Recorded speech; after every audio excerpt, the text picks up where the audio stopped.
안녕하세요. 임용 면접의 마인드 저자 가이드 B입니다. 지난 두 영상에 걸쳐 코로나19로 인해 변화된 학교 현장에서 겪는 상담교사, 보건교사의 어려움을 말씀드렸습니다.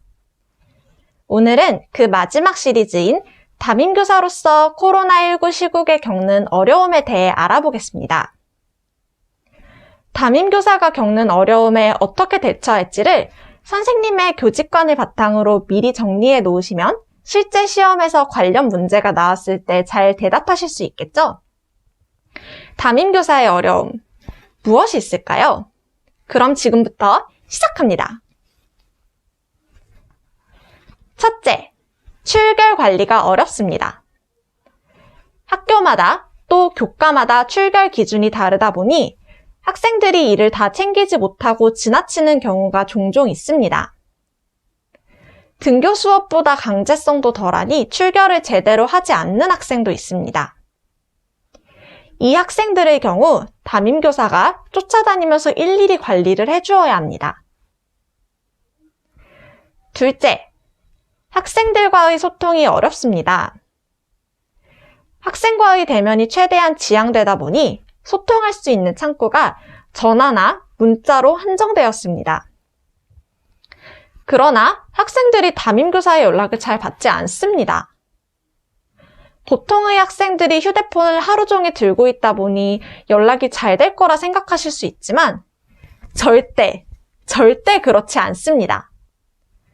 모르는 전화는 잘 받지 않고 심지어 담임교사의 부재중 전화가 여러 건 떠 있어도 다시 전화를 주는 경우가 많지 않습니다. 셋째, 라포 형성이 어렵습니다. 만나는 시간이 절대적으로 부족하기 때문입니다.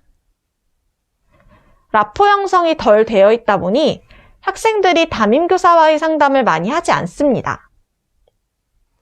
상담을 하더라도 심도 깊은 상담으로 이어지기에는 한계가 있습니다. 또한 학생들끼리도 라포 형성이 되지 않아 반 단위로도 소속감이 없습니다.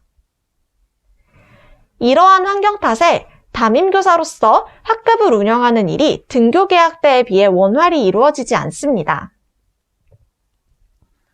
넷째, 업무 부담이 증가하였습니다. 교과로서는 사상 초유의 온라인 수업을 준비하기 위해 드는 시간과 노력이 방대합니다. 온라인 형식에 맞추어 수업을 다양한 방식으로 계획하고 찍고 편집할 뿐만 아니라 관련 연수도 끊임없이 듣기 때문입니다. 또한 평가 지침이 계속적으로 바뀌어 이에 대응하여야 합니다. 담임으로서는 학생들의 출결 관리, 상담 업무, 진로 진학 상담 등의 여러 업무를 온라인으로 진행하다 보니 효율이 떨어집니다. 학부모와의 전화 상담도 기존에 비해 배로 늘었습니다. 다섯째, 아동학대 판별이 어렵습니다. 학생들과 만나는 기회가 적다 보니 관찰로 아동학대 징후를 감지하는 것에 한계가 있습니다. 또한 라포가 많이 형성되어 있지 않아 학생들이 교사와의 상담에서 아동학대를 고백하기 쉽지 않습니다. 학생, 학부모와 연락이 되지 않는 것이 아동학대로 인한 것인지 아니면 다른 이유로 인한 것인지를 구분하는 것도 명확하지 않습니다. 이 외에도 담임교사들이 학교 현장에서 겪는 어려움은 무궁무진합니다. 또 어떤 어려움이 있을지 생각해 보세요. 영상의 댓글로 공유해 주셔도 좋습니다. 어려운 상황에서 어떤 방식으로 대처할지는 선생님들의 교직관과 밀접하게 연관되어 있습니다. 따라서 코로나19 확산에 따른 담임교사의 어려움을 공부하실 때 저희 책 46페이지에 있는 교직관 파트와 함께 정리하시면 더욱 좋을 것 같습니다.